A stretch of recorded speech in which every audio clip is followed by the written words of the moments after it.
Sony live OTT కోసం దర్శకుడు Deva Katta create చేసిన వెబ్ సిరీస్ మయసభ. ఆయనతో పాటు కిరణ్ జయకుమార్ దర్శకత్వం వహించారు ఈ సిరీస్ ని. ఇందులో ఆది పిన్సెట్టి, చైతన్యరావు, సాయి కుమార్, తాన్య రవిచంద్రన్, దివ్యదత్త తదితరులు కీలక పాత్రలు పోషించారు. మయసభ ట్రైలర్ చూస్తే తెలుగు రాష్ట్ర రాజకీయాల్ని మలుపు తిప్పిన దిగ్గజ నాయకులైన నారా చంద్రబాబు నాయుడు గారు, వైఎస్ రాజశేఖర రెడ్డి గారి పాత్ర గుర్తుకు రావడం గ్యారంటీ. ఆది పినిశెట్టి పాత్రని చంద్రబాబు నాయుడు గారి స్ఫూర్తితో, చైతన్యరావు పాత్రని వైఎస్ఆర్ గారి స్ఫూర్తితో రాసుకున్నట్టు అనిపిస్తుంది. ఆ మాట మనం అంటే దేవకట్ట గారు ఒప్పుకోరు. మరి ఈ సిరీస్ ఎలా ఉంది, ఇందులో ప్లస్ మైనస్ పాయింట్ ఏంటి అనేది మన రివ్యూలకి వాళ్ళు తెలుసుకుందాం. ఈ సిరీస్ ఎలా ఉందంటే, దర్శక రచయితలైన దేవకట్ట, కిరణ్ జయకుమార్ తమది ఫిక్షనల్ కథని ఎంత బల్లగుద్ది చెప్పినా సరే మయసభ చూస్తున్నంతసేపు వైఎస్ఆర్, చంద్రబాబు కళ్ళ ముందు మెదులుతారు.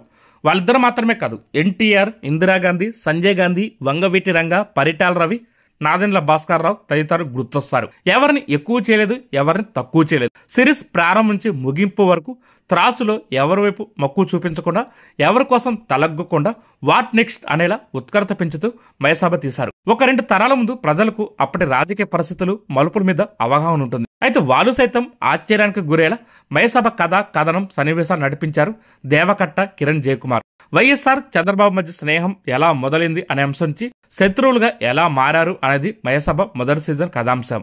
ఈ సిరీస్ లో వ్యూహాలు అమలు చేయడంలో కృష్ణమ్మనాయుడు దిట్టని చూపిస్తే, రాజకీయం కోసం రామిరెడ్డి కులం అండ కోరుకున్నట్టు సన్నివేశాలు సాగాయి. కృష్ణమ్మనాయుడు రామిరెడ్డి పాత్రని పరిచయం చేయడం నుంచి వాళ్ళ మధ్య స్నేహం చిగురించడం, రాజకీయాలకు రావడం వరకు కథనం ఆసక్తిగా సాగుతుంది. అయితే మధ్యలో వచ్చే ఒక హాస్పిటల్ ఎపిసోడ్ అంతగా ఆకట్టుకోదు. అలాగే కృష్ణమ్మనాయుడు కాలేజీ ప్రేమ కథ ఒక పార్టీ జనాలకు నచ్చకపోవచ్చు. తమ అధినేతని అలా చూడటం వాళ్ళకి ఇబ్బందిగా ఉంటుంది.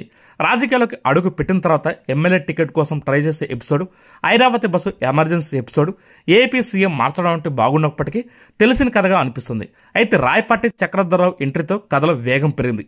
సన్నివేశాలు మరింత ఆసక్తి మొదలైంది. ఆయన సీఎం కావడం వరకు చూపించడంతో చివరకు ఎటువంటి వివాదాల జోలికి వెళ్లకుండా సీజన్ 1 ముగిసింది. అయితే అందరూ ఆశించిన ఆశ్రమ్ హోటల్ ఎపిసోడ్ నుంచి మామ అల్లుల మధ్య పోరు కోసం సీజన్ 2 రిలీజ్ కోసం వెయిట్ చేయాలి. రైటింగ్, డైరెక్షన్ పరంగా అద్భుతమైన పనితీరు కనబరిచిన దేవకట్ట, కిరణ్ జయకుమార్ ద్వయానికి టెక్నికల్ టీం నుంచి మంచి సపోర్ట్ లభించింది. టీం చేత అటువంటి అవుట్పుట్ రాబట్టుకున్నారు. కాస్టింగ్ పరంగా మంచి మార్కులు స్కోర్ చేస్తుంది ఈ సిరీస్. ఆ తర్వాత camera work, production design, art work team ఉంటుంది. ఆ కాలాన్ని తెరపై ఆవిష్కరించడంలో బాగా సక్సెస్ అయ్యారు. అయితే కొన్ని షాట్స్ మాత్రం ఎపిక్స్ బాలేదు. తలలో నరికే సన్నివేశాలు జాగ్రత్త వహించేస్తుంది. ఇంద్రకీలాద్రిని చూపించే సీన్ అయితే బాగుంది. కాస్ట్యూమ్స్ కూడా ఓకే. టెక్నికల్ పరంగా న్యాచురాలిటీ కనిపించింది. నేపథ్య సంగీతం సన్నివేశాలకు బలం చేకూర్చుంది. అలాగే నటీనటుల ఎంపిక పరంగా మయసభ భవిష్యత్ ఫిలిం మేకర్స్ కి ఒక బార్ సెట్ చేసిందని చెప్పాలి. ఈ మయసభ సిరీస్ లో ఆర్టిస్టులు ఎవరు ఇమిటేట్ చేయడానికి ప్రయత్నించలేదు. చైతన్యరావు తొలుత సాధారణంగా కనిపించిన ఎన్నికల ప్రచార సన్నివేశంలో ఒక చేతిలో మైక్ పట్టుకుని మరో చేతిని ప్రజల వైపు చూపిస్తే రాజశేఖర రెడ్డి దిగినట్టుంది. అలాగే చంద్రబాబుగా ఆది పినిశెట్టి కూడా అదరగొట్టేశారు. అలాగే మయసభలో అందరూ బాగా చేశారు. అయితే బాంబులు శివారెడ్డిగా శంకర మహాంతి, రాయపాటి చక్రధరరావు పాత్రలో సాయి కుమార్ నటన మామూలు ఇంపాక్ట్ చూపించలేదు. వాళ్ళిద్దరు స్క్రీన్ మీద కనిపించినప్పుడు వేరే వాళ్ళ వైపు చూపు తిప్పుకోలేం, అంత అద్భుతంగా నటించారు. అలాగే ఐరావతి బస్సు ఆహం చూపించే సన్నివేశాలు దివ్యదత్త చక్కగా నటించారు. నాజర్, శ్రీకాంత్ భారత్, శత్రు, రవీంద్ర విజయ్ పాత్ర నిడివి పరిమితంగా ఉంది. ఉన్నంతలో బాగానే చేశారు. ఫైనల్ గా ఈ సిరీస్ ఎలా ఉందంటే, మయసభ మొదటి సీజన్ వరకు పెద్దగా వివాదాలు, కానీ సీజన్ చివరిలో రెండో సీజన్ కోసం ఇచ్చే లీడ్ మాత్రం రాజకీయ తేనెతుట్టును కదపడం ఖాయం కనిపిస్తుంది. ఆశ్రమ్ హోటల్ ఎపిసోడ్ కాస్త చూపించి వదిలేశారు. అసలు కథంతా రెండో సీజన్ కోసం దాచేశారు. అందులో మామ అల్లుల మధ్య పోటీ నుంచి వెన్నుపోటు అంటూ ప్రజల్లోకి ప్రతిపక్షం ఎలా వెళ్ళిందనేది ఉండొచ్చు.